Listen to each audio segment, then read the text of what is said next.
शिवरात्रि का प्रसंग कहता है, अपने मन की अभिलाषा रखकर तुम्हें जो चाहिए, एक काली मिर्ची और काली तिल्ली के 7 दाने। एक काली मिर्ची और काली तिल्ली के कितने दाने? 7 दाने हथेली में रखकर अपनी कामना कर कर मन से अपने मन की बात को कहकर शंकर भगवान के शिवलिंग पर चढ़ा दीजिए। आपकी मनोकामना, कहते हैं हर महीने शिवरात्रि आती है, इस शिवरात्रि पर, मुख्य शिवरात्रि पर चढ़ाओगे, अगले महीने की जब शिवरात्रि आएगी तो आपकी मनोकामना पूरी हो जाएगी। एक काली मिर्ची और 7 काली तिल्ली के दाने, मात्र 7।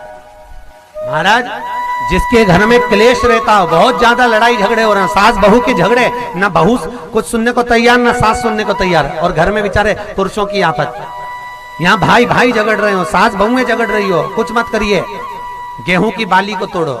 गेहूं की बाली जानते ना, जिसमें आप लोग तो गेहूं की बाली को तोड़ना है, और बाली 7 बाली तोड़कर अपने घर में घुमाकर अपने घर का नाम और गोत्र बोलकर उसको शंकर को समर्पित कर दीजिए। जिंदगी में कभी सास बहू का झगड़ा नहीं होगा महाराज। शिवरात्रि के दिन उसको समर्पित करिए, आपके घर में कभी क्लेश नहीं बच सकता। और शिवरात्रि के दिन रात्रि को 12 बजे शंकर भगवान पर एक धतूरा चढ़ा दो। क्या चढ़ाना है? जम के बोलिए जरा। धतूरा। ये शंकर भगवान को धतूरा चढ़ा दो। 12 बजे रात्रि को शिव जी पे धतूरा चढ़ाओ। आधे घंटे तक धतूरा चढ़े रहने दो और आप श्री शिवाय नमस्तुभ्यम का जाप करो। जिस शंकर जी पे धतूरा चढ़ाए उस मंदिर के बाहर बैठकर कौन सा मंत्र जपना है? श्री शिवाय नमस्तुभ्यम। फिर से बोलो, श्री शिवाय नमस्तुभ्यम। धतूरा चढ़ाकर श्री शिवाय नमस्तुभ्यम का स्मरण करिए। और जो दुकान नहीं चलती हो, घर में लक्ष्मी नहीं टिकती हो, खेत में फसल अच्छी नहीं आती हो, संपदा नहीं आ रही हो, बस उस धतूरे को लाल वस्त्र में बांधकर अपनी दुकान में, अपने व्यापार में, अपने घर में रात को 12:30 बजे उठाकर लाओ और 4 बजे के पहले उसको अपनी दुकान, व्यापार, व्यवसाय में उसको बांध दीजिए। और अगर जो जमीन फसल सही नहीं दे रही हो, उस जमीन में ले जाकर गाड़ दीजिए। आपको जीवन में कभी तकलीफ नहीं भोगना पड़ेगी, लक्ष्मी बढ़ती चली जाएगी महाराज, संपदा बढ़ेगी। जो व्यक्ति ज्यादा बीमार रहता हो, बहुत बीमारी उसको घेरे रहती हो, परेशान रह रहा हो, बीमारी बनी हुई है, तो बोर चढ़ाइए। बेर, क्या बोलते हैं यहाँ पर? बेर की बोर, वो खाने वाला बेर जो होता है, उस बेर को 7 बेर ले लो और 7 बेर को लेकर अपने ऊपर से घुमाकर शिवरात्रि की दोपहर के 12 बजे शंकर भगवान के शिवलिंग पर ले जाकर उस बेर को चढ़ा दीजिए। आपका रोग, आपकी बीमारी मात्र 3 महीने के अंदर समाप्त हो जाए। शिवरात्रि के दिन बेर चढ़ाने का बड़ा महत्व है। और शिवरात्रि पर चढ़ा हुआ वो बेर उठाकर ले आइए और उस बेर को उठाकर रख लीजिए। मान लो किसी को उदर से जुड़ी हुई जब तकलीफ रहती है, पेट से जुड़ी हुई तकलीफ रहती है, पेट से जुड़ी हुई कोई भी प्रॉब्लम हो, अगर पेट से जुड़ा हुआ कोई भी रोग आपको लग गया और डॉक्टर की दवाई चल रही है, सारी औषधि चल रही है, जो शिवरात्रि पर आपने बेर चढ़ाया है, वो बेर अगर आपके यहाँ रखा हुआ है, वो बेर उस रोग वाले व्यक्ति को खिला दीजिए। आधे घंटे के अंदर पेट का दर्द, पेट की तकलीफ, पेट का कैसा भी रोग होगा, एकदम आराम लग जाएगा। उस बेर में इतना प्रबलता आ जाती है शंकर को, जो शिवरात्रि के दिन बेर चढ़ाया जाता है। वो केवल शिवरात्रि के दिन करने का होता है। कहते हैं जिसका व्यापार ना चले, व्यवसाय ना चल रहा हो, बहुत ज्यादा कष्ट में जीवन निकल रहा हो और बहुत ही ज्यादा तकलीफ हो रही हो, तो धतूरे को हल्दी में डुबोकर शंकर भगवान को शिवरात्रि के दिन रात को 12 बजे समर्पित करें। उस धतूरे को वापस उठा लाएं 5-10 मिनट के बाद, श्री शिवाय नमस्तुभ्यम बोलकर लाल कपड़े में उसको बांधकर व्यापार वाली जगह में कहीं पर भी उसको बांध दिया जाए। व्यापार पीछे नहीं हटता, व्यापार अग्रण्य भाव में बढ़ता चले जाता है। महाराज, उस धतूरे को केवल परंतु शिवरात्रि के दिन रात को 12 बजे ही किया जाए। हल्दी में डुबोना पड़ता है।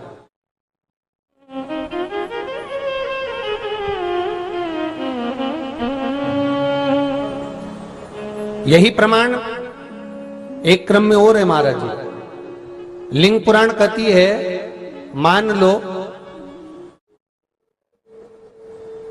किसी व्यक्ति को कोई एक भारी बीमारी हो गई, बड़ा रोग हो गया, और वो रोग डॉक्टर कह रहा है कि ये ठीक नहीं होना है, बहुत तकलीफ उसमें है और कष्ट ही कष्ट है, वो ठीक नहीं हो रहा, दवाइयां लग रही, गोलियां खा रहे हैं, तो महाराज उसका भी वर्णन है। 7 धतूरे, कितने धतूरे लेना है? 7 धतूरे। कोई सी भी शिवरात्रि से मतलब महीने में एक बार शिवरात्रि आती है, प्रत्येक महीने आती है। किसी भी शिवरात्रि के दिन 7 धतूरे लेकर, एक धतूरे में मौली, लच्छा, नाड़ा लपेटकर, चंद्रमौली भगवान का स्मरण कर उस मौली को लपेटकर, 6 धतूरे में हल्दी लगाकर शंकर भगवान की जो जलाधारी है, जलाधारी में आपको पहले भी वर्णन किया है, शंकर भगवान का ये शिवलिंग है, ये जलाधारी है, ये भगवान का जल निकलने का स्रोत, चरणारविंद का भाव। शिवलिंग जहां रखा हुआ है ये पार्वती जी का हस्त कमल है, जो ये गोल भाग है ये पार्वती का हस्त कमल है, जहां शिवलिंग रखा है। जहां से जल नीचे गिरता है उसके सीधे भाग में श्री गणेश जी महाराज का स्थान है, उसके उल्टे भाग में श्री कार्तिकेय जी का स्थान है। जलाधारी के सामने एक मोटी सी लाइन होती है, कहीं सांप बना होता है, कहीं स्थान बना होता है। जो मोटी सी लाइन है ये शंकर भगवान की सबसे छोटी लड़की अशोक सुंदरी का स्थान है। जलाधारी के ऊपर जो 3 टेकी लगी है ये भृगु ऋषि का, भृंगी गण का स्थान है। इसके ऊपर जो कलश है, कलश में जो पानी भरा जाता है, वो पानी जो बूंद बूंद नीचे गिरता है, ये शंकर भगवान की 5 लड़कियों का स्थान है। जया, विषहरा, सामरीबारी, धोतली और देव, ये 5 लड़कियों का स्थान है। शंकर भगवान का संपूर्ण परिवार शिवलिंग के सामने से, जहां से जल चालू होता है गिरने के लिए नीचे की ओर जब जल जाता है, उस स्थान पर भगवान शंकर के सारे गणों का स्थान है। फिर जब जल बहकर सामने की ओर जाता है, जितनी दूर तक जल जाता है उतनी दूर तक भगवान शंकर के उस जल भाग को ग्रहण करने के लिए 33 कोटि देवताओं का स्थान है। इसलिए उस जल को हम लांघते नहीं है, क्योंकि वहां 33 कोटि देवता विराजमान रहते हैं महाराज। तो जो बीमारी डॉक्टर ने बता दी और बहुत बड़ा रोग हो गया और शरीर में कष्ट है, ठीक नहीं हो रहा, चाहे लीवर से जुड़ा हो, चाहे किडनी से जुड़ा हो, चाहे कैंसर से जुड़ा हो, और मान लो शरीर में कहीं गांठ भी हो गई है और वो मिटी नहीं रही हो, तो महाराज निवेदन है 7 धतूरे, एक धतूरे पर मौली लपेटकर वो शंकर जी के शिवलिंग के ऊपर चढ़ाना।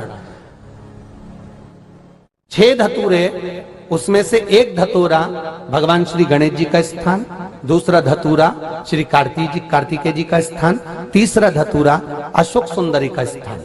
महाराज शंकर भगवान की जगदम्बा जी के हस्त कमल के ऊपर एक धतूरा, 5, एक धतूरा जहां से जल नीचे की ओर बहकर जा रहा हो, पानी जिस जगह से नीचे गिर रहा हो बिल्कुल वहीं पर एक धतूरा चढ़ा देना है। उस धतूरे को चढ़ाने के बाद वो धतूरा वापस लेकर आना है, अवधूतेश्वर महादेव का नाम लेकर या चंपेश्वर महादेव का नाम लेकर उस धतूरे को, जो बीमार व्यक्ति है उसका स्पर्श कराकर बेलपत्री के पेड़ के नीचे पटकवा देना है। महाराज धीरे धीरे रोग में आराम मिलना प्रारंभ हो जाता है, औषधियां धीरे धीरे समाप्त हो जाती हैं और व्यक्ति स्वस्थ हो जाता है। ये केवल शिवरात्रि के दिन ही होता, 12 महीने शिवरात्रि आती है, आप किसी भी शिवरात्रि को कर सकते हो, किसी भी शिवरात्रि।